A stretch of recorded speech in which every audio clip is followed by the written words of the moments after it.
próximo, mais intenso. Como é que isso se reflete do ponto de vista afetivo, mas também do ponto de vista do seu trabalho musical e da sua carreira?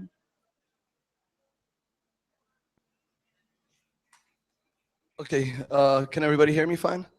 All right, I'm going to speak in English because it's my most comfortable language. I will speak as slow as possible.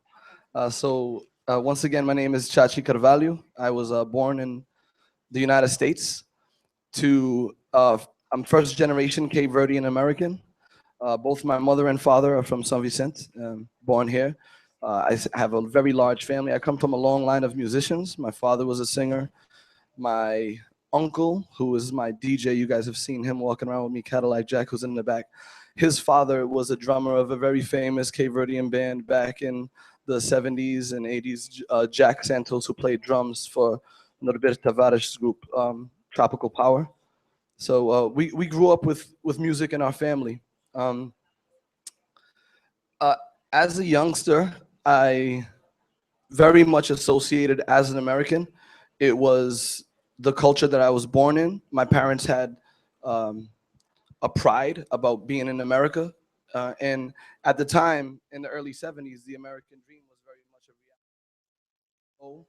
From another country, land in the United States, not speaking the language, not knowing anybody, and establish a good life for yourself. My father worked very hard, my mother equally as hard.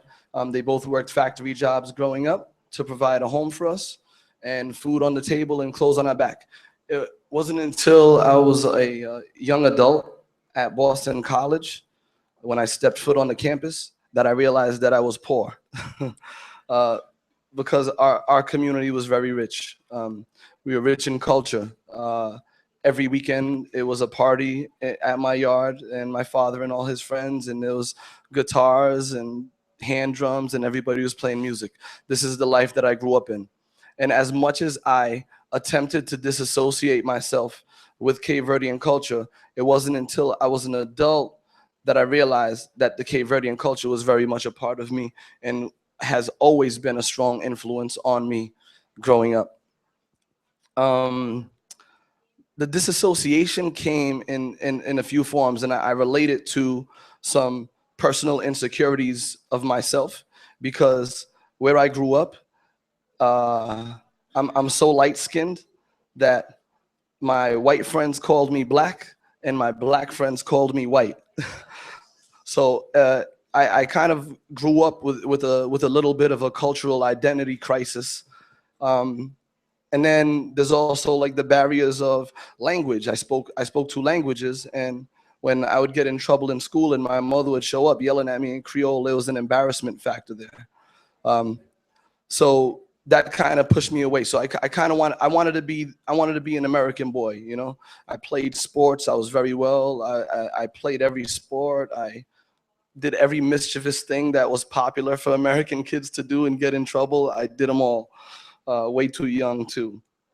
But as I got older and really started gaining interest in Cape Verdean culture, I really started to understand how embedded it was in the fabric of my life, and how it has always influenced my music. I've only been coming to Cape Verde for 5 years. Cape Verde's introduction to me as a musician is only 5 years old. But I started rapping when I was 11 years old, and this was in 1988 at, to me, the height of the beginning of the hip hop movement. My first introduction to hip hop came in the form of Herbie Hancock. And I saw the video and it changed my life. I can't tell you how many tapes of mine my father threw out the window of his car because of a swear that he heard, and he popped it out and boom, out the window.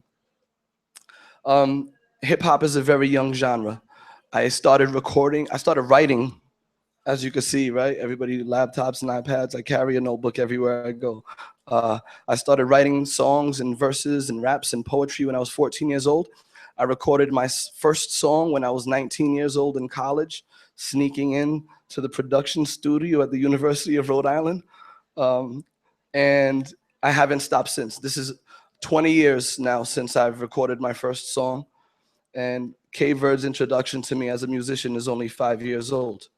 I have a discography of 10 mixtapes under my belt, 3 complete albums, a couple group albums, and countless features with artists from all over the globe. And the 15 years prior to this 5 years shadows in comparison to what I feel I have accomplished in music, and more importantly, in Cabo Verde as a musician. I wrote a song called Cape Verdean in America, which basically talked about that story that I just told you, being brought up in between 2 cultures, torn in between 2 cultures, and trying to identify myself and figure out who I was. Based on that song, Cape Verdean in America, I was able to convince Mr. Gugas Vega to allow me to perform and open a show for Ferro Gaita in the United States at Showcase Live, where the New England Patriots play. To this day, the members of Ferro Gaita say that that was one of their best shows. I convinced Gugas by telling him that he had no idea who I was. He was like, "Who are you? What do you do? I don't know. I've never heard of you." And I said, "Well, I have a live hip hop band, and I'm gonna pack the place with white people." And he was like, "Okay." And I did, and it was an amazing show. That show led to my first invitation. They brought my whole band to perform in Festival Bajiku Soul in 2012, and half of my band was white American kids that had no idea what Cape Verde even was. And we were supposed to come for a week, and we stayed for a month. And they absolutely fell in love with Cabo Verde. And since then, this is my 15th trip to Cabo Verde, and every single trip has been within the realm of music. That showcase, that Bajiku Soul show, led to recording a song. I came and just soaked in all of the influence of Afro house and traditional music. I didn't know what to expect when I came to Cabo Verde for the first time, but it was a connection that I can't even explain what it did for me and inside of me to allow me to finally relate to a place that I really feel truly at home. And that is Cabo Verde. Even though we have a very strong, prominent Cape Verdean community where I live in Pawtucket, Rhode Island, it's just completely different to be surrounded by the language, surrounded by the culture and the vibrations that only Cabo Verde can provide. I recorded a song taking from traditional hip hop and what hip hop does. What hip hop is based on and what it grew up to be was, it's not taking, it's not stealing, it's reinventing, sampling songs that have influenced people and influenced culture and influenced movement, and then recreating it and modernizing things to give it a new brand, and at the same time pay homage to the artists that led way for us as hip hop artists. And one of my favorite Cape Verdean songs to this day, Sebin, sung by Grace Evra, we did our own rendition of it and a remix of it, and it was very well received. Recorded the video. It was my first video in the neighborhood of my uncle Medeirozinho in Saint. A very, very simple video. It was one take. There's no edits. We just walked down the street filming me rapping and my cousin behind me. And that song led to the receiving of a Cape Verde Music Award in 2014. Also that year, and I just want to thank Joe for the creation of AME. It was a very eye-opening experience for me to come and participate in AME in 2014 as well. It was just brilliant. I met people that I feel are still my friends till today. The showcases, just being here and being able to use the mentality of being an American hustler here to kind of make a big impact in a short time was everything to me. I felt like I was in my element. That led to invitations to shows in Zanzibar. Unfortunately, we couldn't make the Zanzibar show, but this past September, we did play in Johannesburg, South Africa, the Moshido Music Conference, all because of the connections that were made here in AME. And then things picked up for us in the United States as well. So I was kind of apprehensive about showing the fusion music in the States but that's what people wanted. Everywhere you go in the world, people want to hear something different and something new. So we performed at the Kennedy Center for the One Mic Festival, which is a big deal for anybody that doesn't know. The Kennedy Center was a really big show for us, and Trinity International Hip Hop Festival at Trinity College in Hartford as well. And, you know, we just haven't stopped. I'm really proud. I just released a new album. So Sabine was on Cape Verde in America, which was an album I released last year. And I just completed a new album that's gonna be released in May. And just as a sign of being able to show love and provide a little reciprocity to the way that Cabo Verde has treated me for the past 5 years, the album's gonna be a free download. I just want people to listen. And I feel really good.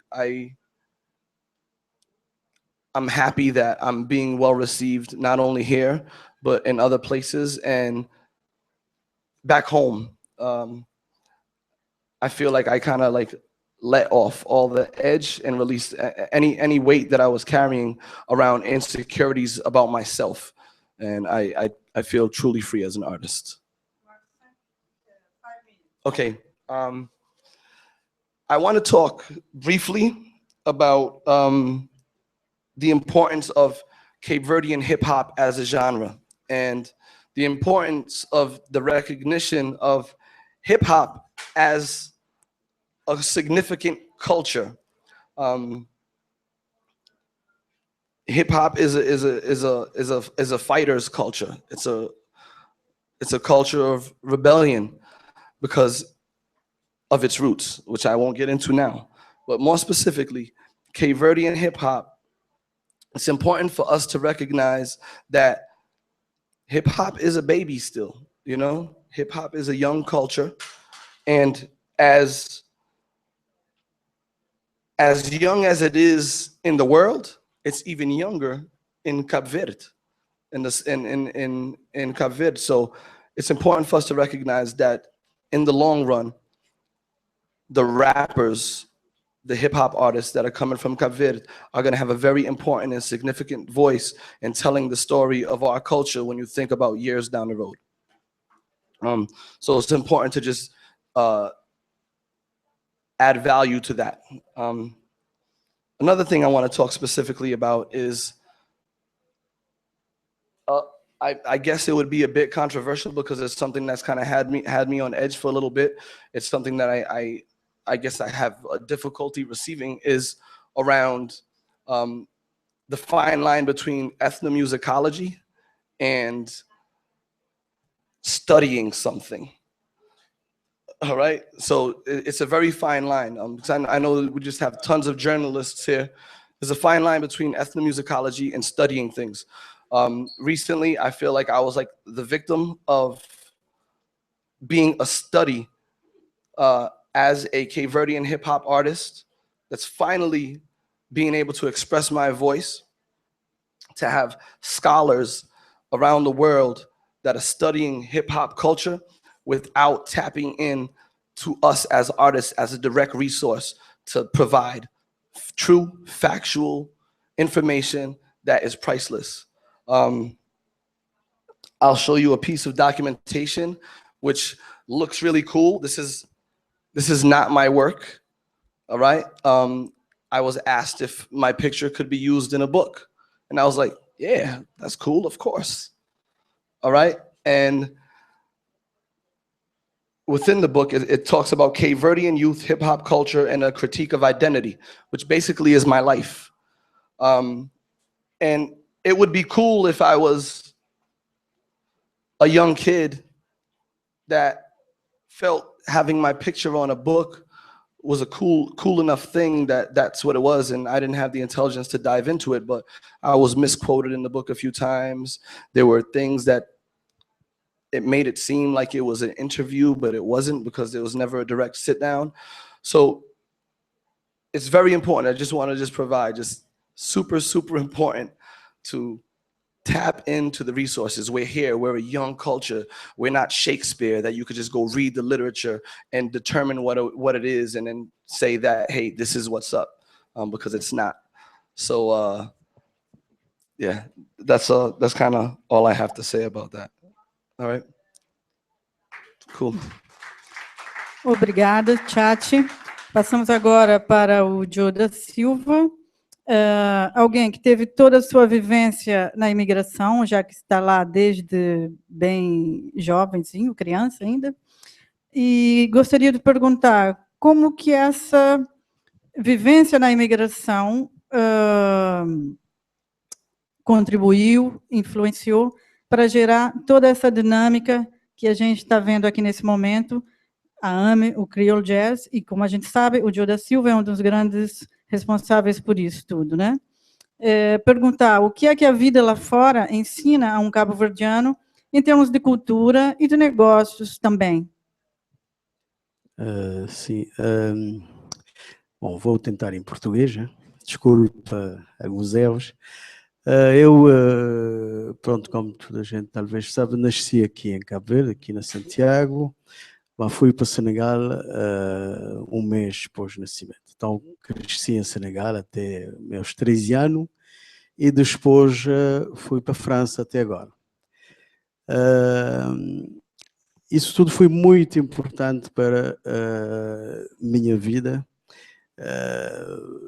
a nível musical, porque aprendi muito em Senegal, cresci num bairro muito popular, Cabo, onde é que eu muito cedo tive com pessoal de Mali, de Guiné, de vários países, da AME e outro, nesse tempo se chamava da AME, e consumia toda essa música diariamente. Mas em casa tinha uma mãe que tinha saudade da terra e que punha os vinil de voz de Cabo Verde todos os dias, e todo domingo eu tinha a primeira música a levantar, Saudade, cantado por Bonga, de Angola 72, 74. Então, cresci com essas duas coisas. E depois fui para a França, onde é que, pronto, entrei na escola com os franceses e aos 14, 15 anos era um roqueiro. Eu andava com maltas de rock, vestido de pele e com lixena, não sei como se diz em português, e pronto, íamos de nossa escola a outra escola, buscar problema aos outros, conquistar a menina dos outros, e o Joe da Silva era o gajo que ia sempre à frente, porque ele dava bom testado de vez em quando. E o que mudou completamente isso é a chegada de uma prima. Minha mãe manda vir uma prima de São Vicente, que chegou e vivia lá na casa, e eu não falava quase nada de crioulo, e ela começou a me ensinar e começou-me a falar de Cabo Verde, do que se passava aqui. E essa curiosidade começou cada vez a ser mais grande, e de repente chega o namorado dela, que era um grande amante da música de Cabo Verde, que tocava também e que canta. E ele começa-me a dizer: quero encontrar os cabo-verdianos. E eu não sabia onde estavam os cabo-verdianos. E comecei também a buscar, e levei o gajo para a Associação dos Cabo-Verdianos, e descobri que havia festas cabo-verdianas, que havia as meninas muitas bonitas. Aí comecei a deixar o rock para lado e voltei a ser mais cabo-verdiano. E essa associação descobriu que havia um cabo-verdiano que falava bem francês, dominava bem tudo isso, e me convidaram a entrar dentro da associação e de ser secretário, ajudar eles com a administração e tudo. E aceitei, comecei a jogar futebol também com eles, e de repente comecei a organizar essas festas. Então eu comecei a organizar baile conjunto, como se diz hoje em dia, na associação, e foi muito bom, porque essa experiência me deu a conhecer muito a música de Cabo Verde, muitos músicos, e comecei a inventar já nesse tempo, porque eles faziam festa só com giradisco, e eu comecei a dizer: porquê não trazemos músicos? E eles diziam: não, custa muito caro, não dá. E eu comecei a inventar como encontrar o dinheiro e trazer banda, e assim levamos os Tubarões, levamos Bolimundo nesse tempo, fazemos show com Nover Tavares dos Estados Unidos, e enchemos lugar de 2.000 pessoas só com diáspora. E no meio de tudo isso, essa menina que está aqui ao lado, não se lembra talvez de mim, mas eu conheci ela pequena na casa do pai. Ela é filha do Ibrahim Sylla, para mim um dos mais grandes produtores da África de todos os tempos. E eu conheci o Syllart. e Sylla me ensinou a importância da diáspora. Sylla é que me levou para o estúdio, eu assisti a gravação do melhor disco dele, que se diz, que é o disco Soró de Salif Keita, num canto do estúdio aí, achado, e de vez em quando me chamavam, vai buscar um café, e eu ia buscar um café, punha lá, mas aprendi o estúdio, aprendi como justamente fazer, porque nesse tempo ele fazia 2 sons, ele fazia um som para a diáspora e ele fazia um som para os europeus. Na mixagem eu assistia, era com guerra mesmo. Ele entrava no estúdio e via, que é isso? Eu dizia, não, Sylla, estamos a mixar. Não estou a ouvir o bombo, não estou a ouvir baixo, o meu pessoal não vai gostar. Então, tinham que refazer o mix e aprendi isso com ele. Foi uma experiência tão grande. Ele me levou também nos bairros de Paris, a ver onde é que estavam os senegaleses, compravam disco senegalês, o guineense, e aprendi tudo. E a importância da diáspora vem de lá. Eu entendi que a diáspora era muito importante. E quando comecei a produzir música cabo-verdiana, comecei a buscar a diáspora. E fui responsável da mesma mudança do negócio da música cabo-verdiana dentro da diáspora. Por quê? Criámos uma banda com amigos que chamava Son of Cap e gravámos disco. E eu tinha que vender esse disco porque nós toda a malta trabalhava e eu tinha tempo, podia ir vender os discos. E decidi ir para a Holanda. Cheguei na Holanda, havia lá 2 produtores cabo-verdianos que tinham loja, o Nhunha e o Brandão Record e o outro de Sindantão, que já não me lembro o nome. Então levei o meu disco para vender.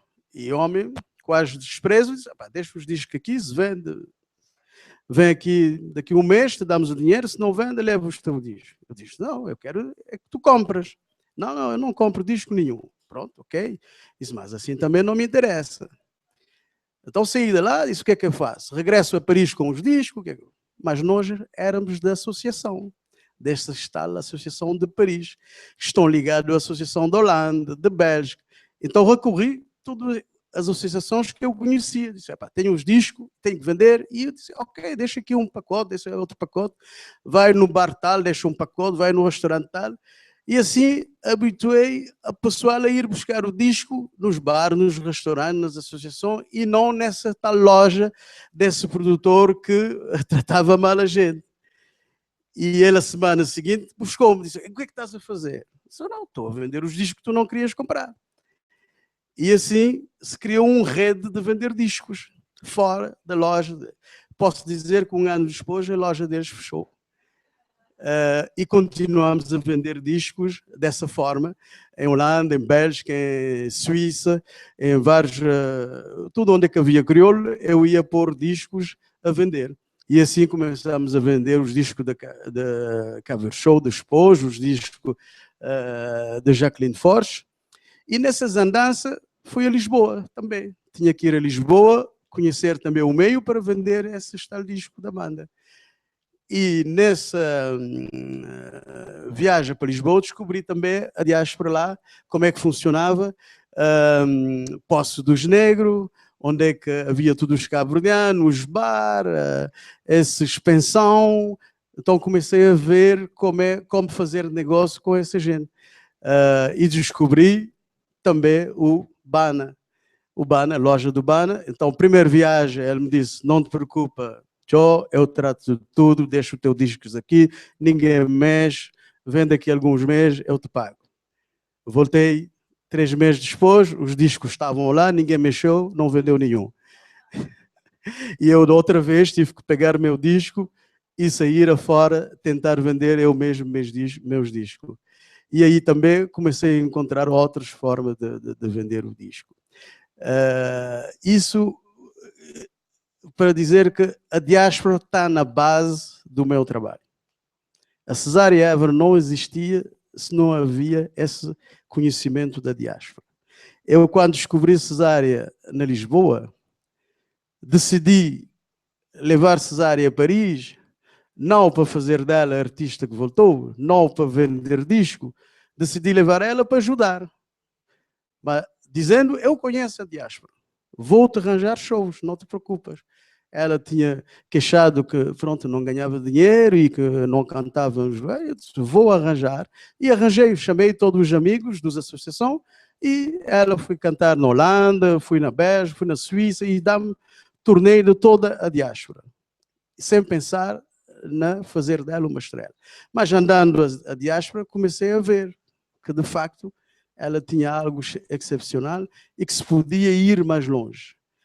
Então, daí comecei a buscar. Mas a diáspora manteve-nos durante 5 anos. Durante 5 anos, eu e a Cesareeva vivemos graças à diáspora. Porque os discos eram vendidos na diáspora, o espetáculo era na diáspora, e essa sustentabilidade que a diáspora dá ajudou-me a ganhar tempo para ir ao mercado mais longe. Não podia ir a outro mercado sem toda essa ajuda da diáspora. Ajuda também porque não podíamos pagar hotel, então tinha que ter um amigo que recebe o artista, o outro que vai dar comida, o outro que vem, que não trabalha hoje, vem buscar o artista, vai dar uma volta, enquanto eu estou a ir para o trabalho. Então, toda essa ajuda é muito importante. E conseguimos andar assim durante 5 anos, até o dia que conseguimos o show internacional, onde é que entramos no outro mercado. Depois que entramos no outro mercado, a diáspora continua a ser importante. Porque a diáspora completa.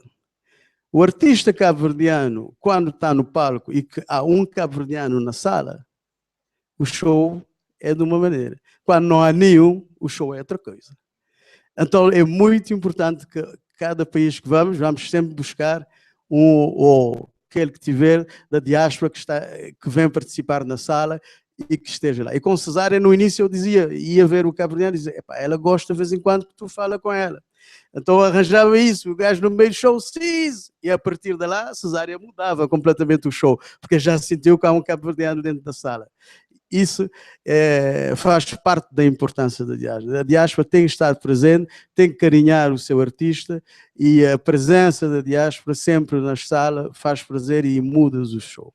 E também, hoje em dia, é económico. Nós, como todos vocês sabem, perdemos 70% mais ou menos do nosso negócio da música. Caiu completamente. E hoje está a se levantar devagarzinho, outra vez graças à diáspora. Porque a diáspora está conectada. A diáspora está a consumir online. Hoje em dia, tenho artistas jovens cabo-verdianos que estão a fazer sucesso sem o mercado internacional, só graças à diáspora. Quando vamos ver as vendas online, vemos que os Estados Unidos representa 50% das vendas e vemos Portugal, vemos tudo onde há cabo-verdiano. E, portanto, o artista ainda não apareceu num jornal do país, ainda não está no circuito internacional, mas já começa a ter sucesso e já começa a ter sustentabilidade económica graças à diáspora. E isso vai ser o futuro. Vocês vão ver que cada vez a nova geração, o hip-hop está a utilizar muito isso, o hip-hop que seja senegalês, ou mesmo estamos a ver agora a música de Nigéria explodir no mundo, graças às diásporas. As diásporas que são os primeiros a consumir e depois, hoje em dia, as firmas major estão a seguir isso, a partir daí eles entram uma vez que o artista já está a fazer sucesso na diáspora. Então, a diáspora que era esquecido para esses multinacionais antigamente, hoje em dia está a ser muito procurado. Então, estou a pensar cada vez mais que o futuro, justamente da nossa música, que pensámos que estava a cair, vai normalmente ser muito bom, porque vamos usufruir de um força financeiro e de negócio muito mais grande do que tínhamos antigamente. Muitos de nós artistas hoje em dia reclamam que de facto está muito duro, mas já o que está a acontecer demonstra que o futuro vai ser muito bom, graças outra vez à diáspora.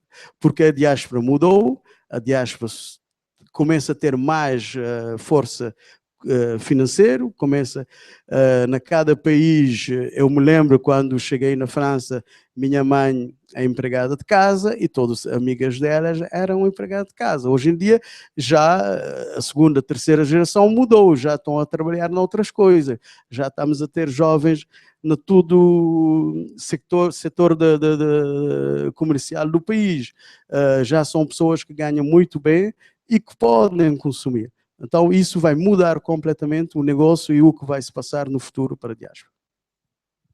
Ok, obrigada, Joe.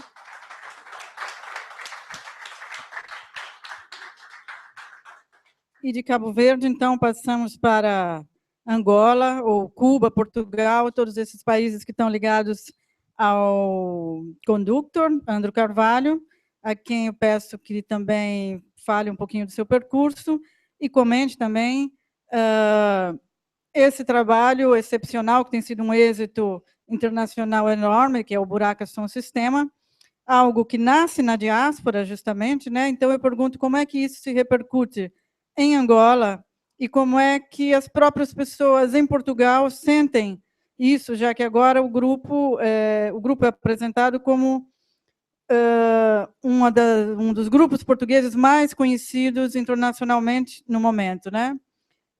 Esse grupo que de português tem tanto quanto tem de outras coisas também. Tem 25% de português. Ok. Boa tarde, meu nome é Andro Carvalho, como acabou de dizer aqui a apresentadora. Eu faço parte dos Buraka Sistema, sou um produtor e MC, compositor, estou desde o princípio do projeto que estou com o grupo. E eu tenho um trajeto musical um bocado diferente. Eu faço parte da geração que não tem país, não tem muito bem origem.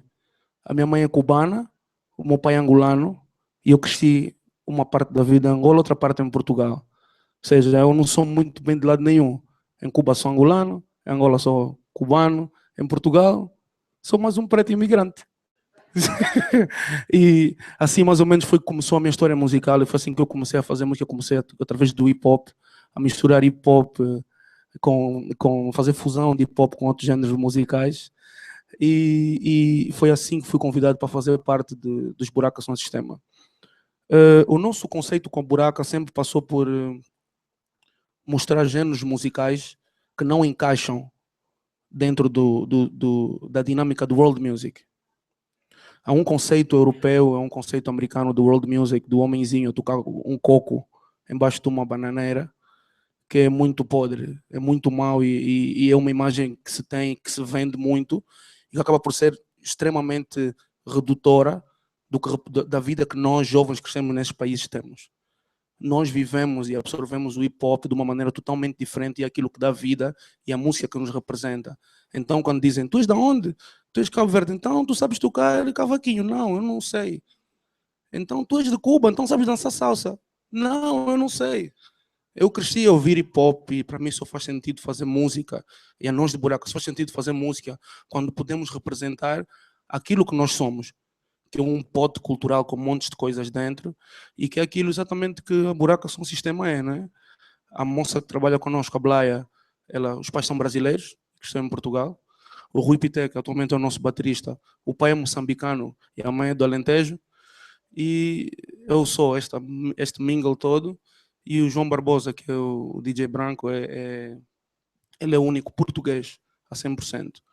Então, quando se fala de música, se fala de Buraka, se fala da diáspora, fala-se muito de respeitar tudo aquilo que existe dentro de Portugal ou dentro da diáspora, que não é a primeira coisa que se tem à vista, que não é aquela primeira imagem da world music. O que nós fazemos, calhar, é a world music que os nossos filhos vão levar para frente. E acho que é importante haver um respeito em relação a isso, né? A diáspora está cada vez mais a respeitar isto e a perceber isto. Então, nós fundamos a Buraka em 2006 e focamos muito na apresentação da nossa música no território internacional. Só começamos a trabalhar o mercado africano, diretamente com o mercado africano, já uns anos depois. Por quê? Porque para nós não faz sentido querer apresentar aquela música que nós fazemos a um grupo de pessoas que já sabe o que é que aquilo é. Para mim faz sentido pegar a minha música e tocar para um grupo de pessoas que não sabe nada daquilo que eu estou a fazer, mas que vai mostrar interesse porque a minha apresentação ou a minha música é boa o suficiente. Isso que ela faz da nossa diferença em relação a muitos artistas que nós conhecemos. Nós já tocamos em... Nós temos praticamente 800 concertos tocados em 10 anos de carreira. Já tocamos no Japão, já tocamos na Austrália, já tocamos na Colômbia, já tocamos no México, já tocamos nisto tudo e nunca tocamos para a comunidade. Nunca. Porque o que faz sentido para nós é apresentar a nossa música, apresentar a nossa cultura a quem não a conhece. É uma forma diferente de ver as coisas, né? É uma forma diferente, a maneira como o Jota vai explicar. Nós temos que nos alimentar do público, seja ele qual for. É a única maneira que temos de sobreviver dentro deste mercado que existe hoje em dia, em que o mundo é super pequeno. Chegar ao Japão e ter no aeroporto uma pessoa com um CD de Buraka para ser assinado é o máximo. Um japonês, I love Buraka, é o máximo, não há melhor. É o máximo. E eu acho que esta dinâmica, esta maneira de ver a música, esta maneira da diáspora, destes novos jovens da diáspora fazer música e percorrer o mundo da música, é o futuro. E nós temos que perceber isso. O vinil está morto, o CD está morto, online é o futuro. Nós tivemos muita sorte quando começamos, foi o boom do MySpace, e expusemos a música no MySpace, que as primeiras conexões que tivemos foram com pessoas muito grandes do universo da música. Foi o Diplo, que veio logo ter connosco a perguntar o que é isso. Foi a AME que veio ter connosco a perguntar o que é que vocês estão a fazer, o que é isso, de onde é que isto saiu. E nós temos a possibilidade de poder explorar isso e mostrar isso a um número muito grande de pessoas. Desculpa, estou a falar muito rápido, mas... de um modo geral, eu acredito que há um papel muito importante na diáspora, principalmente ao trazer de volta a música que se faz lá fora para a terra-mãe e ver como é que as pessoas absorvem. 90% das vezes os puristas vão criticar e vão mandar abaixo e vão dizer que o que estás a fazer não é certo, não é correto, não estás a tocar bem a guitarra, não estás a fazer isto ou aquilo, mas o que conta é que há pessoas que entendem o sentimento que eu quero transmitir, há pessoas que entendem a história que eu estou a pôr aqui. E é muito redutor as pessoas pensarem que bababá, nhenhenhé, du, não é tão forte como uma letra da cesárea, mas perceberem que há N jovens do mundo que entendem exatamente o que aquilo quer dizer e que absorvem aquilo e que dançam aquilo, mesmo de fora da nossa cultura. Pronto, a Buraka apresenta basicamente esta pedra muito feia musical, né? São estes géneros feios, que na verdade tem um diamante dentro que nunca é valorizado. E este é o trabalho que nós fazemos, esta música de fusão para mostrar o que é que existe nestes países, né? Sem desvalorizar nada. De um modo geral, tem alguns temas para mostrar, para explicar exatamente o que é que acontece com os géneros da terra quando vão para fora e regressam. Não é só a parte da produção que é importante, como o José da Silva estava a explicar, mas também a parte da visão do artista. Eu acho que quando se quer chegar a sítios diferentes, tem que experimentar coisas diferentes. Se eu fizer exatamente da mesma maneira que os meus pais faziam, eu não vou sair do mesmo sítio em que eu estou. E nós, os jovens, temos que perceber isso. Nós carregamos a bandeira de perceber isso e de fazer com que isso aconteça. Senão nós vamos matar a nossa cultura totalmente. Tem que existir os puristas, mas tem que haver os não puristas de certeza absoluta para poder haver evolução. Senão a música morre. Isso podem ter certeza. Só para tocar aqui algumas coisinhas interessantes.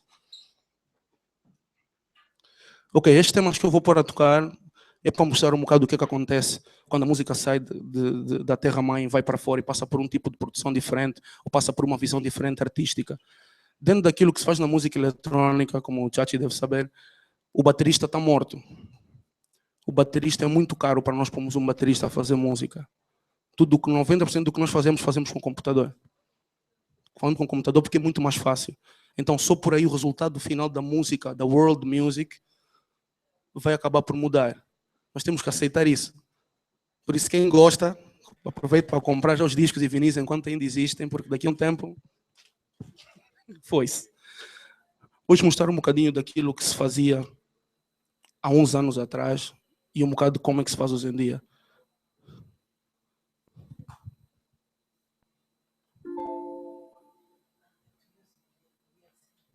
Okay.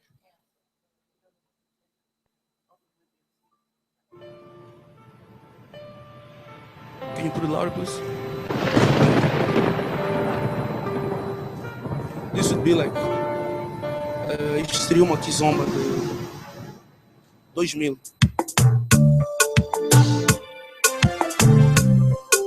Já com bocado de influência, de algumas coisas novas, mas seria mais ou menos isto.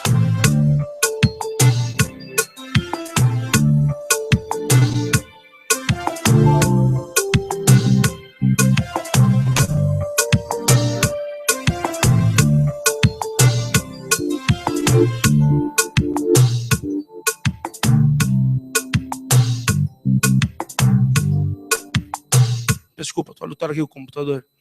Isso seria uma kizomba mais ou menos do que se faz hoje em dia.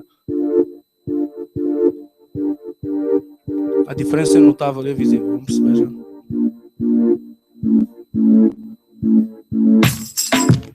Oscar Genius Beat.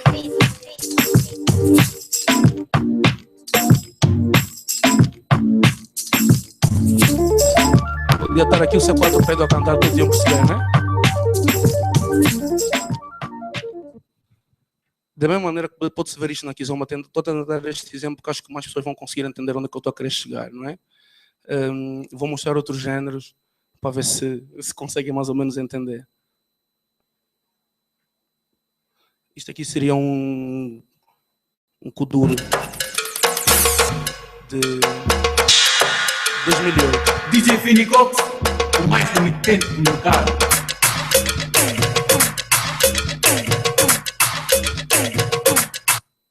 A música foi para fora, alteraram-se, fizeram-se coisas novas, aprende-se a tocar elementos novos e as coisas vão parar. Isto é kuduro, hoje em dia. Não tem nada a ver com o outro.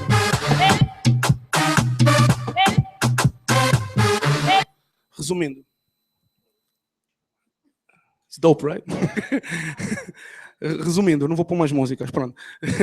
Eu acho que é bastante visível que a mentalidade e a forma como nós jovens estamos a crescer fora da nossa terra-mãe acaba por dar estes frutos e fazer estes saltos musicais, né? Estes saltos temporais. A diáspora tem um papel muito importante no meio disto tudo e devia ser uma lição maior para nós que crescemos lá e para os nossos pais e para os nossos filhos de como é que vão se apresentar e como é que vão ser pessoas sem esta crise de identidade que o Chachi estava a falar. Eu acho que é importante todos aceitarmos, ou nós, no nosso caso, os jovens, aceitarmos que nós hoje em dia somos cidadãos do mundo. Podemos pertencer a uma cultura pequena, mas somos cidadãos do mundo. Não pode ser de outra maneira, senão vamos ter muitos problemas na vida. Vai ser mesmo muito complicado. E eu não vou me demorar muito mais. Vou passar aqui a palavra para poder haver aqui espaço para perguntas.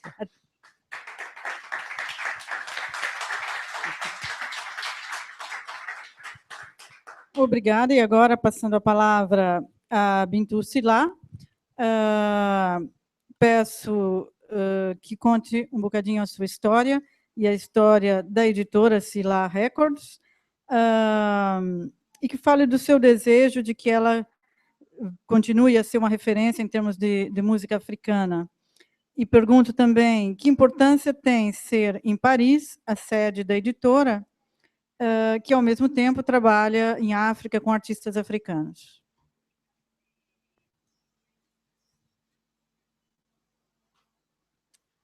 Bonjour à tous, moi je vais m'exprimer en français. Alors c'est une question complexe. Je vais me présenter d'abord. Donc je m'appelle Binetou Sylla, je suis gérante du label de musique africaine qui s'appelle Syllart Records, qui a été pendant longtemps Syllart Productions. Nous sommes basés à Paris, ça fait déjà 3 ans que j'ai repris la direction du label, qui a été fondé en 1981 par Ibrahima Sylla, qui était mon père, qui est décédé depuis 3 ans. Effectivement, Syllart Records, c'est un label avec un très grand catalogue, et un catalogue très divers, parce qu'il court plus de 30 ans de musique africaine. Beaucoup de pays africains, et plus particulièrement des pays d'Afrique francophone, et un peu de Cap-Vert aussi. C'est un label, effectivement, qui a été fondé à Paris. Pour raconter un peu l'histoire, en fait, mon père était étudiant à Paris dans les années 70. Il était collectionneur de vinyles, il était passionné de musique cubaine.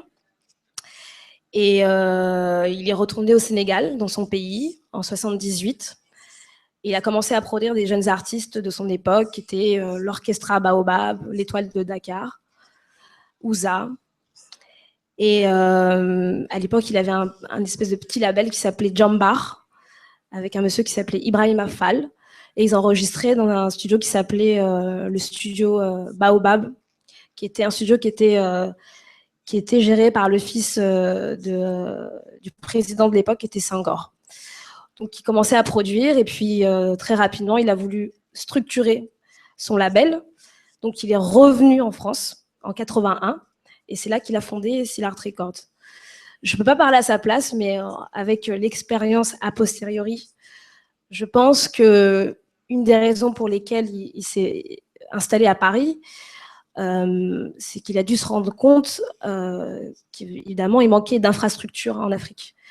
Quand je parle d'infrastructures, je ne parle même pas de studios d'enregistrement, parce que dans les années 70-80, il y avait des studios d'enregistrement de qualité, vu que j'expliquais justement avant qu'il avait produit des artistes au Sénégal, et que aussi, lui, dans les années 80, il a beaucoup enregistré ses albums à Abidjan, dans un studio qui s'appelait le studio JBZ. Mais en parlant d'infrastructure, c'est plutôt le circuit commercial, le côté justement label de musique. Des producteurs de musique, il y en a toujours eu en Afrique. Mais des labels de musique qui existent toujours en 30 ans, c'est très rare. Donc je pense qu'il avait dans sa tête l'idée de se dire qu'il allait structurer et baser la structure à Paris, et évidemment produire des artistes africains en allant en Afrique les dénicher.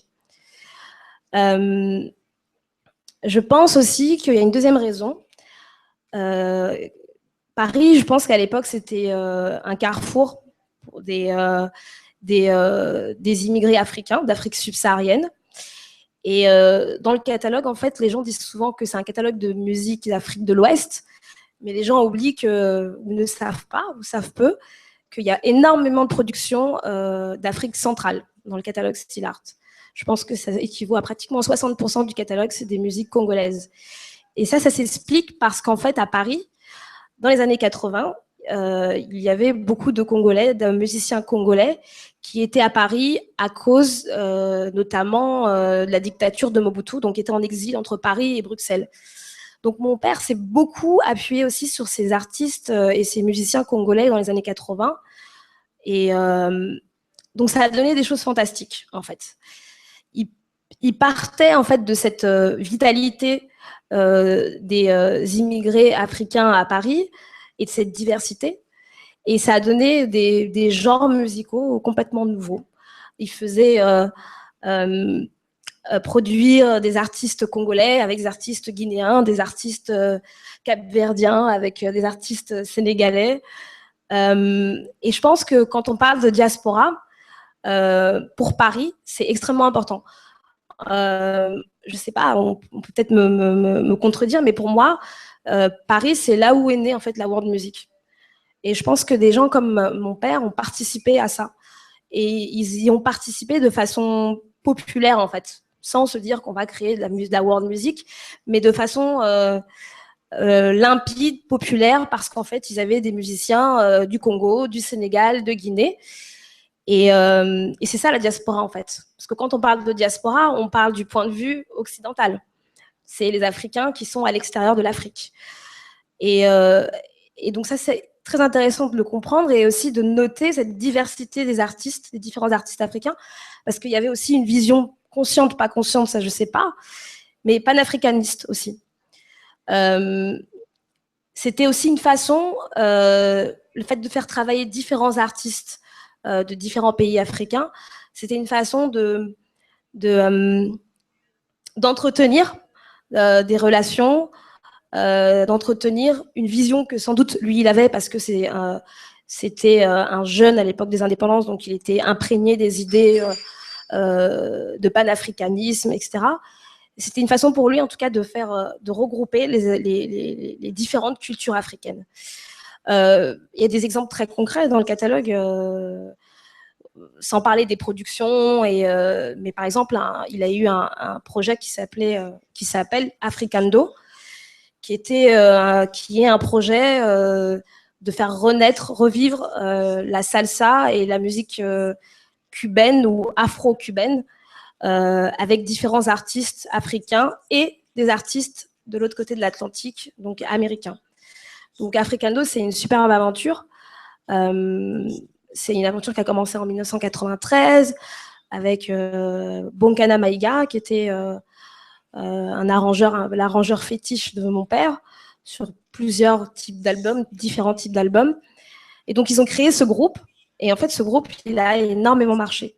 Et donc, quand on parle de panafricanisme, de diaspora, je pense qu'il faut même voir, voilà, la diaspora, elle est multiple, en fait. Et là, avec un projet comme Africando, par exemple, c'est vraiment la diaspora, c'est même plus africain, c'est la diaspora noire, en fait. C'est l'Atlantique noir. Moi, à mon échelle et avec mon jeune âge, pour moi, la diaspora et la musique de la diaspora, ça correspond aux fêtes de mes parents, le 31 décembre ou les dimanches après-midi, quand on était obligé de se taper les cassettes des clips. Et dans mon éducation musicale, moi, je suis née en France, j'ai grandi en France. J'étais très loin de la musique africaine, peut-être parce que je vivais autour de ça et donc je ne me sentais pas nécessairement proche. Donc j'ai grandi en écoutant du hip-hop, du rap, les musiques de ma génération. Et au fur et à mesure, évidemment, le fait que je reprenne le label et que je m'intéresse aux musiques africaines, et puis aussi, personnellement, j'ai fait des études d'histoire de l'Afrique, donc je me suis intéressée aussi à mes racines, à mon histoire. Je vois en tout cas depuis un petit moment en France, même pas qu'en France, en Europe, que ma génération, qui est la deuxième génération de la diaspora, dont d'ailleurs on ne se considère pas vraiment comme la diaspora, on se considère comme français, ou maintenant on dit afro-péen, afro-français. La diaspora, c'est nos parents en fait. Nous, on ne se pose même pas la question de se dire si on est africain ou pas. Mais en même temps, j'entendais les deux camarades qui parlaient de crise identitaire. Et en France, notamment, et je pense dans pas mal de pays où les Noirs ou les Africains sont des minorités, évidemment que ces questions des identités se posent. Et en tout cas, ce que je vois depuis un petit moment, c'est que les jeunes issus de la deuxième génération de l'immigration, ils réaffirment leur identité africaine. Et ils la réaffirment à travers la musique. Ça peut être à travers des sonorités, donc des beats. Ça peut être à travers le corps, la danse. Ça peut être à travers des lyrics. Donc on voit des jeunes rappeurs en France qui, sans s'affirmer africains, je pense que c'est tellement naturel, qui vont rapper en bambara ou en wolof. Et en fait, ça passe. Et cette musique, en fait, c'est une musique française, puisque c'est fait par des enfants nés en France, mais qui revendiquent une africanité. Et quand je dis que ça passe, c'est que ça devient populaire même en France, même auprès du grand public en France. Donc il y a des exemples très concrets. Aujourd'hui, par exemple, le tube de l'année 2015, c'est un tube qui a été d'un chanteur qui s'appelle Maître Gims, qui a fait une chanson qui s'appelle « Sapé comme jamais », par rapport à la sapologie congolaise. Donc Maître Gims, qui est d'origine congolaise, dont le père aussi est un musicien congolais du groupe Viva Musica, ou je sais plus, Viva la Musica. Il a fait cette chanson et c'est vraiment une chanson, mais afro, quoi. Et ça a été le tube en France l'année dernière et encore maintenant. Ils ont gagné le prix de la meilleure chanson de Victoire de la musique. Il a fait un show terrible au Zénith, aux Victoires de la musique, en ramenant, je sais pas, 80 sapeurs congolais. Je pense qu'on n'avait jamais vu autant de noirs à la télévision française en 5 minutes. Donc, cette idée de diaspora et d'africanité, elle est en nous, en fait. Elle transpire en nous sans même se rendre compte. Et je trouve qu'en ce moment, il y a quelque chose qui se forge, qui se fait. Et je pense aussi que c'est en lien avec la jeunesse du continent africain, qui aussi est hyper novatrice en termes de musique. Et grâce à Internet, grâce à YouTube, toutes ces musiques, en fait, elles sont avalées, assimilées par ma génération, par les artistes de ma génération. Et donc, ça crée des musiciens français ou des rappeurs français qui inventent des genres musicaux, comme par exemple, il y a un jeune qui s'appelle MHD, qui a décidé d'appeler son genre musical l'afro-trap. Et ça marche. Et ça marche, et tout le monde fait le move, comme lui-même il le dit. Mais juste pour revenir sur Sylla, je pense que l'idée de mon père, c'était vraiment de faire de la musique pour les Africains. Donc, faire de la musique pour les Africains, c'est faire de la musique populaire. C'est vrai qu'on a tendance à peut-être être un peu condescendant avec les musiques populaires africaines. Et je pense que la world music, à un moment donné, a peut-être participé à ça. Enfin, quand je dis la world music, c'est en tout cas tout le concept de world music qui est aujourd'hui, de mon point de vue, est en train de se fissurer et qui fait que justement, il y a des jeunes artistes africains qui arrivent à un peu sortir de l'eau et qu'on les considère comme artistes africains et que les artistes africains ne soient pas nécessairement ceux qu'on connaît depuis 30 ans. Et je pense que mon père, il a vraiment participé en tout cas à faire émerger les musiques populaires. Par exemple, quand on parle d'un genre populaire, d'un genre musical populaire, on parle du soukous, par exemple, qui est une musique, pour le coup, qui a vraiment été créée, ou en tout cas qui a été très importante à partir de la diaspora, à travers les artistes et les musiciens congolais qui vivaient entre Bruxelles et Paris, et qui a marché partout en Afrique. Et là, pour le coup, il n'y avait même pas de barrière linguistique, parce qu'en Tanzanie, au Kenya, au Mali, au Sénégal, partout en Afrique, le soukous a beaucoup marché, jusqu'en Colombie aussi, chez les Afro-Colombiens. Et c'est cette idée-là, en fait, de diaspora qui sort un peu de ses frontières, et qui est une diaspora où, en fait, tous les Africains et tous les Afro-descendants se retrouvent à travers une musique qui est populaire. Et juste pour terminer, pour moi, diaspora, ça va aussi avec les fêtes et donc la danse. C'est un bon indicateur en général quand les gens dansent sur une musique, c'est que peut-être cette musique est authentique et qu'elle leur rappelle leur africanité. Voilà.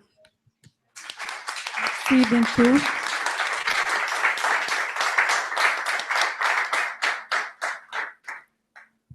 Dando sequência, então, passo a palavra para o Duhaney, diretor artístico do Festival África Oiê,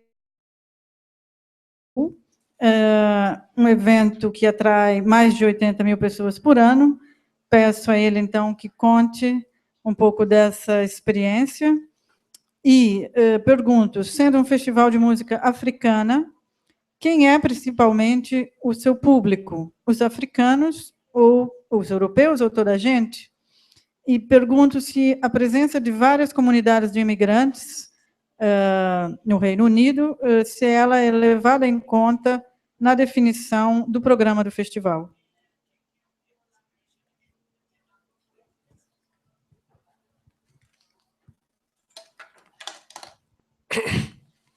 Hello. I'll in a second. Okay, my name is Paul Duhaney.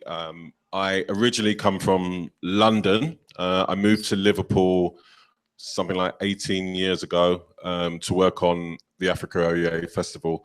Africa Oye is a festival that was started 24 years ago. It's going to be our 25th anniversary in 2017. The whole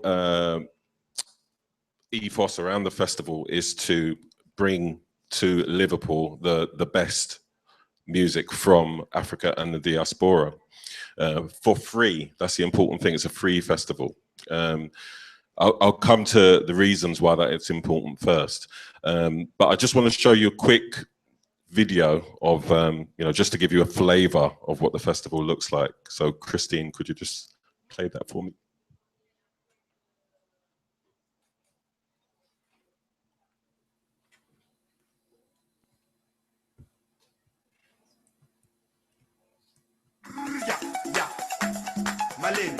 Malembe.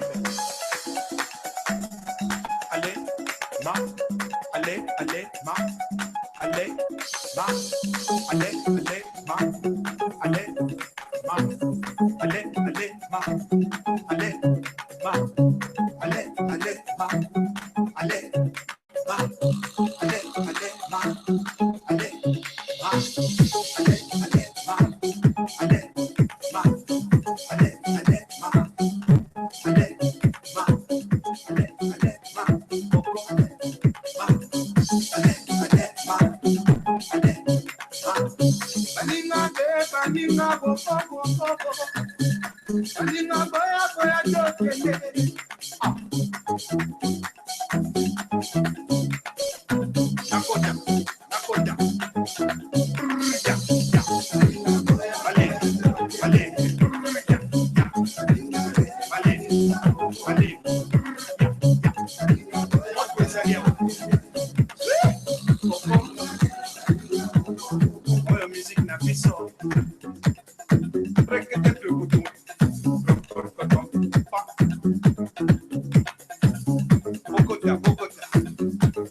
Okay, Christine, could you just cue up the presentation slide?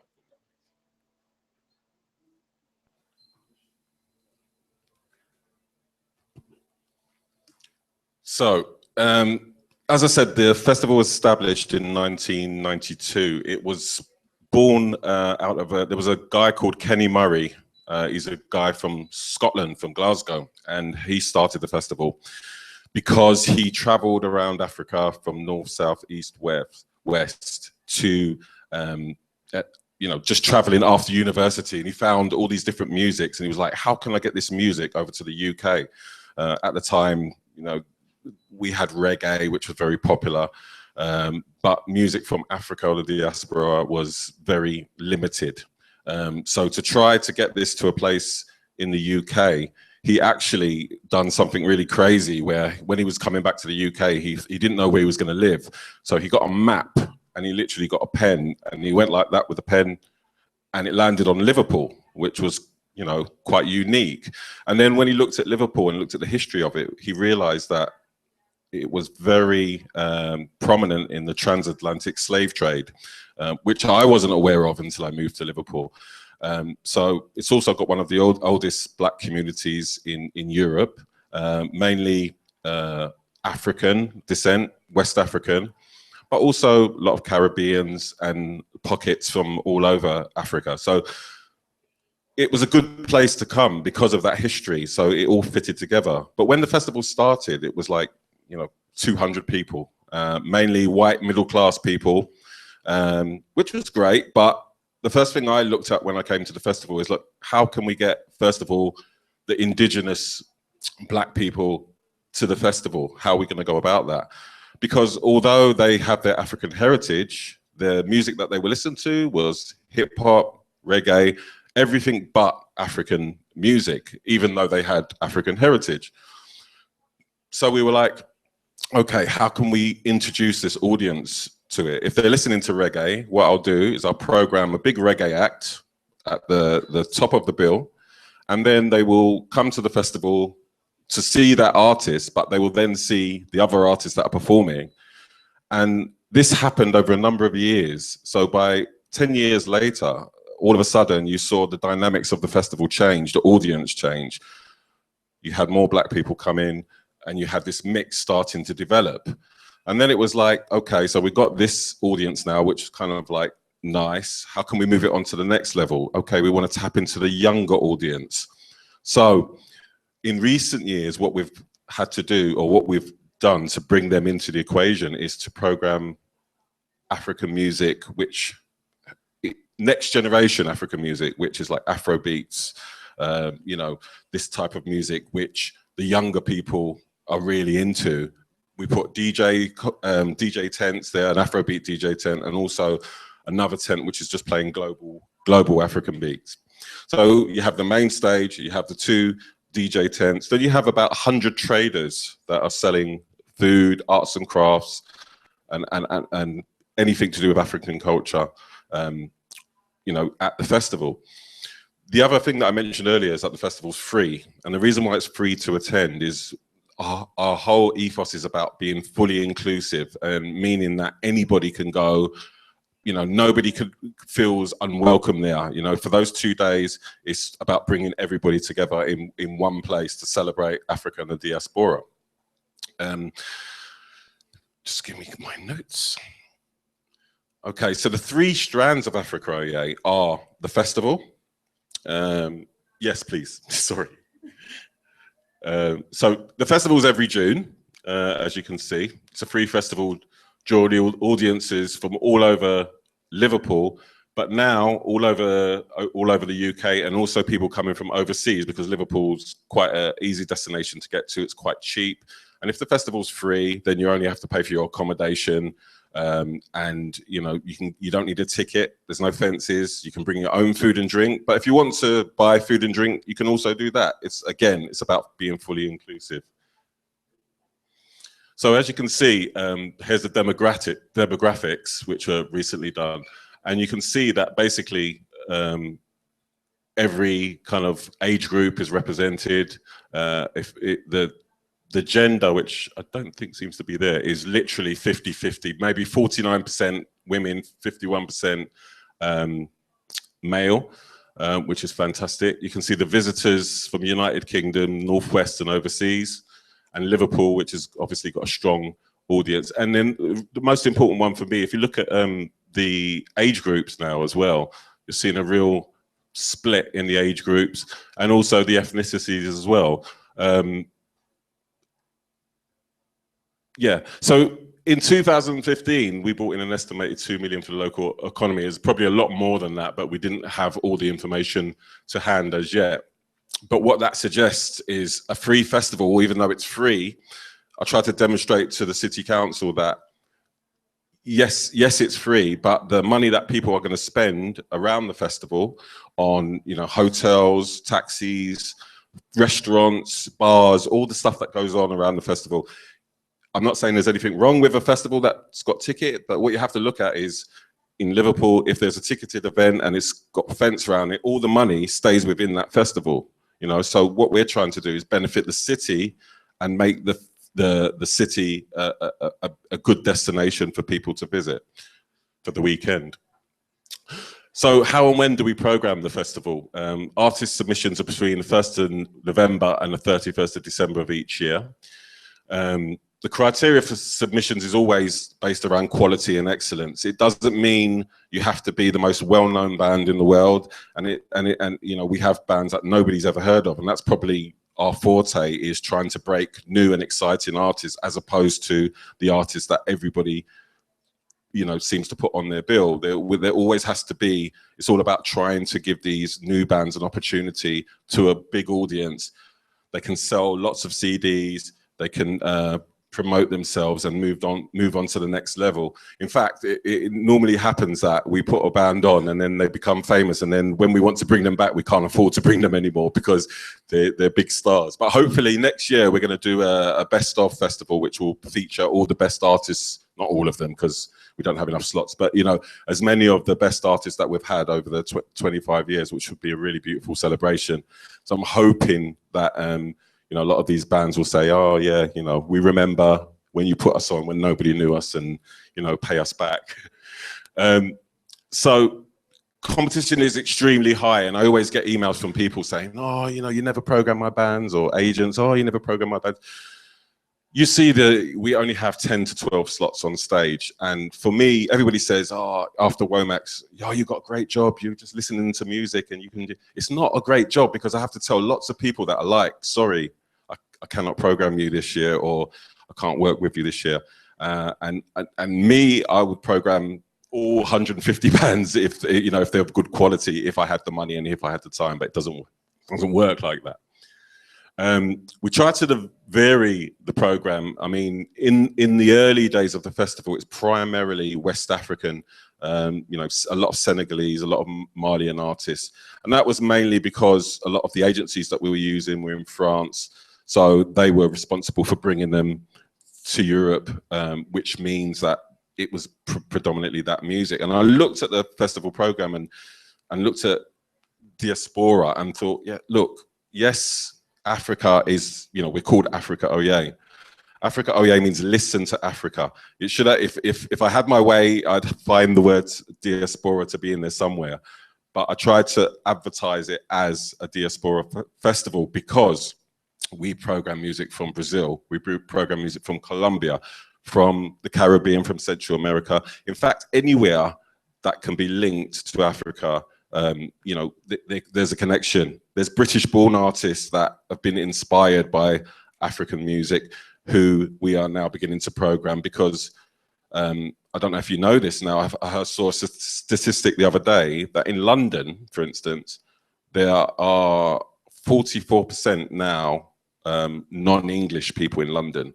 So you can see the amount of different cultures and languages. And what's different about England and London to what I find about a lot of the places that I visit around the world is that, for instance, in Los Angeles, there's like 100 different languages spoken. But how many of those people do you see living together? You know, it's very separate. You have your Italian communities, your Armenian, you're Black, you're Hispanic. Where in Liverpool and in the UK, at first it's a bit difficult because you get these new communities and everybody's, oh, you know, you have all these Polish or you have all these Brazilians or all these Colombians taking over our area. Within, you know, 6 months, they become assimilated and everybody lives together. So you have this crazy melting pot. You know, I went to London the other day, I was on a bus and, you know, there was just every country speaking different languages, and it was a beautiful thing to see. And I think that in Liverpool, you've always had this as well, but what we've tried to do over the years is get the local people to get into African music, because they used to look at it as being maybe a little bit weird because they didn't understand it. But once they came to the festival, once they heard the music and once they get into it, they come every year, and every year the crowd gets bigger, and every year we have to make the site bigger. And it's something that I always wanted to achieve, or we wanted to always achieve, is make the festival, you know, completely open to everybody. Paul, sorry, the timer. Sorry, yeah. So how do we seek out new artists? You can see we attend Womex, which is very important, and here's, you can see a list of some of the expos that we've been to in the last 5 years: Doa Doa, Bubble Med, here, Moshito, Syllart in Colombia. And obviously, good old-fashioned word of mouth works well as well, respected opinions from my peers. Obviously, artist submissions, the expectations, quite clear, and I'm sure everybody has the same expectations of their submissions. And I'll speak to people about that more when I have my one-to-one sessions tomorrow. So there are other strands that we work to help promote the festival, our learning and participation. I think that's so important, because when you're talking about trying to change people's perceptions on race and you know, how they feel about music, it's nothing better than taking it to kids, because that's where it begins. That's where people's thought process begins about how they're gonna treat people as they grow older. So if you get them early when they're young and they hear this music, it isn't weird, it isn't different, it just becomes part of their normal culture. And as time goes along, you know, they'll be introduced to that music, and it will just be something that they're used to. So that's really important to me. And then our final strand of the work is our touring. We produce at least one tour a year, which goes all around the country. And again, it's like bringing, that's promoting our festival around the country to bring more people into Liverpool. There's some of the awards that we've received recently, and some of the artists that we've worked with, which, you know, I couldn't list them all on that page, there's too many, but that just gives you a flavor of what we do. I think that's it. Is there one more? Yeah, there's just some quotes, boring stuff. So that's Africa Oye, and the effect that the diaspora has on the festival. Thank you, Paul.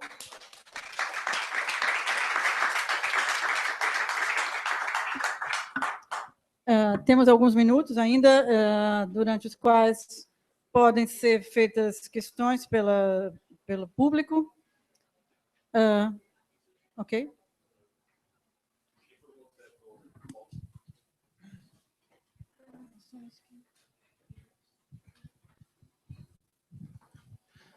A minha pergunta veio para o Paulo. Como é, o que é que preciso que é para requisitos que é para participar nesse festival? Será que não foi feita a tradução? Okay. A minha pergunta veio para o Paulo. Gostaria de saber quais são os requisitos precisos para participar no festival.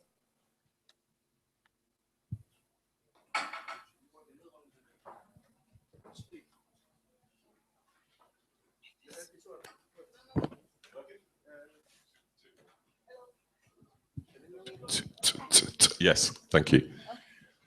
Okay, yeah. So I just gave a brief overview of what the artist submissions, what's expected, but basically it's more about quality, and also logistics is very important, because there's some countries that it's really difficult to get visas, or very expensive, prohibitive, basically. We have a big problem in England at the moment that we're all trying to fight about bringing musicians over. And then also one of the biggest problems is also airfares, you know, to bring somebody all the way directly from Africa, a band, and then you add visas onto the cost, you're probably going to be paying more money than the fee that you agreed once you add on the airfares and the flights. So basically, like I bought, there's an artist who's performing tonight called Jay, and I bought him, well, I came to the Atlantic Music Expo in 2013, and we managed to work out between now and June to bring him over to Africa Oye to perform twice, and also to produce some workshops in local schools, which was fantastic. But thanks to Augustus, Augustus, he was the person responsible for helping me with all the logistics to make it happen to come to Liverpool. So in short, answer to your question is you have to be very lucky as well, you know, and that everything is in place, that, you know, the fee, you know, whether the logistics are right, and whether, you know, we can get some support for the airfares if we're bringing them directly from Africa or the diaspora.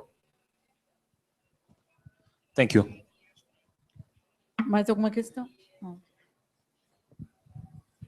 Boa tarde, Chachi. Queria perguntar, can I speak in Portuguese or English or whatever? English is better for you.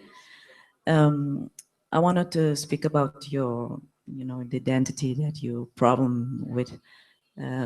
What do you think that the parents should play a role on that, and not to, because it's really important for the parents not to throw the, you know, the tape that you were talking about, and not to bring that on the child. So, what do you think about that?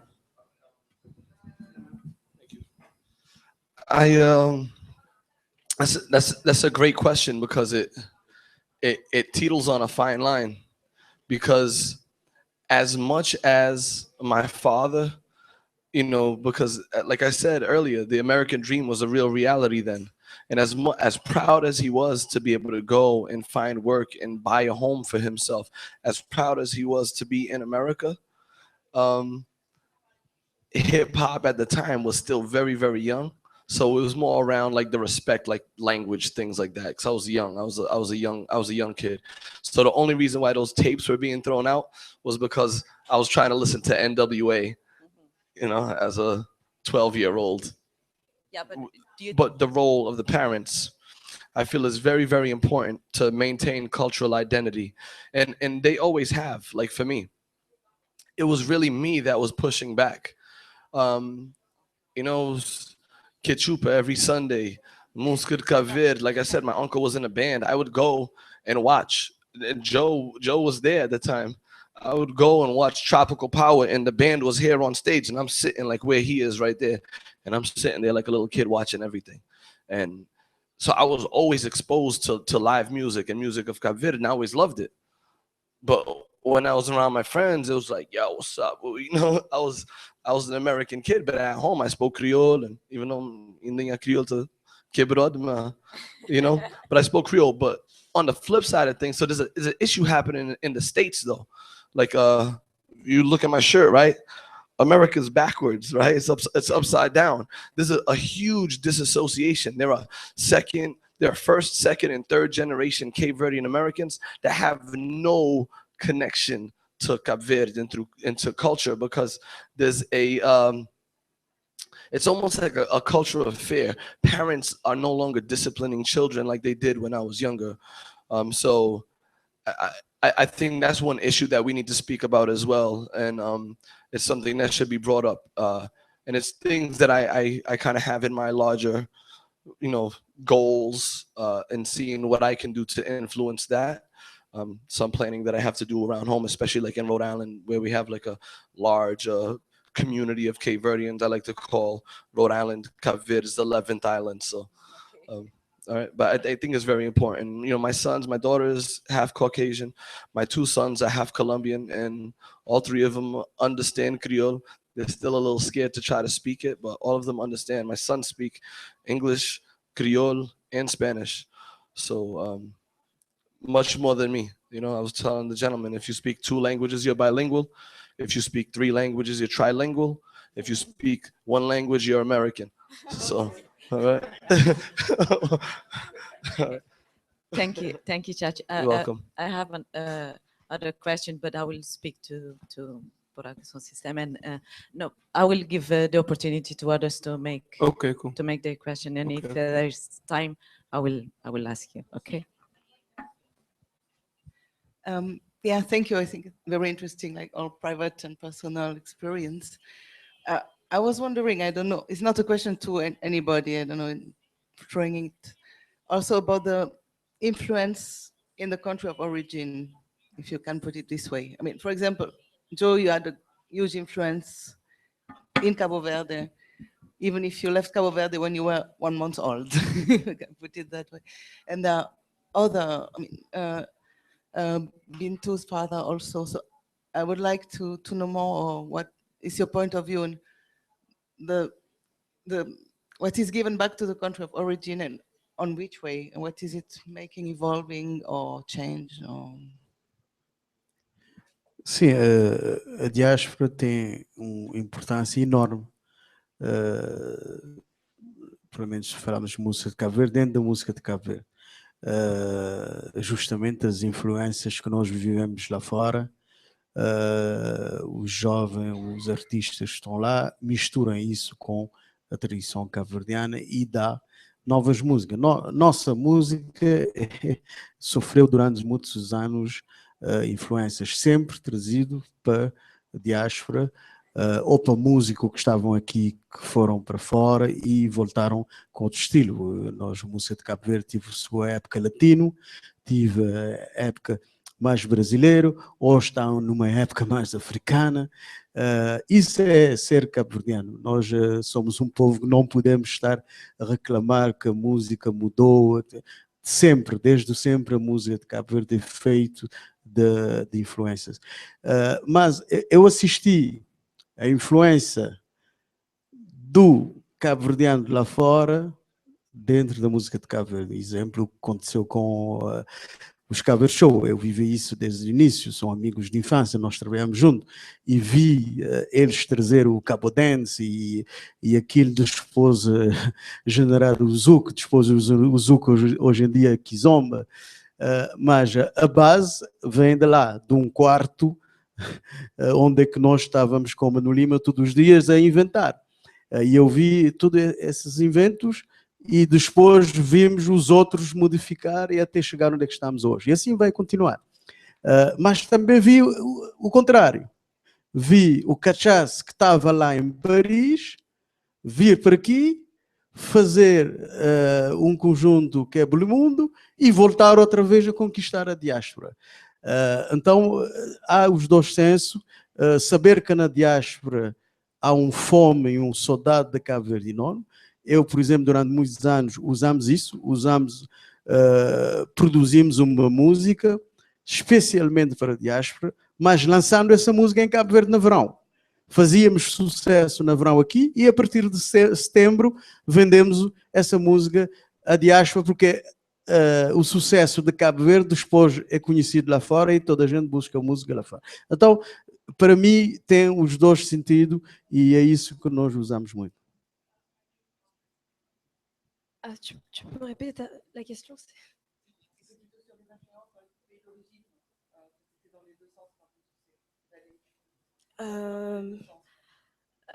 Moi, je peux parler à notre époque aujourd'hui, avec les jeunes artistes africains au Mali, en Guinée. On voit bien sûr qu'il y a une vraie volonté en fait de soutien, de collaboration entre ceux issus de l'immigration qui sont en Occident et ceux qui sont en Afrique. Enfin, c'est la musique, ils se retrouvent. Alors, c'est vrai que le hip-hop et la culture urbaine facilite aujourd'hui ça. Et le fait aussi que YouTube et la digitalisation accélèrent tout ça. Mais il y a c'est des collaborations artistiques entre ceux qui sont en Europe et ceux qui sont en Afrique. Et je pense que ça a toujours existé.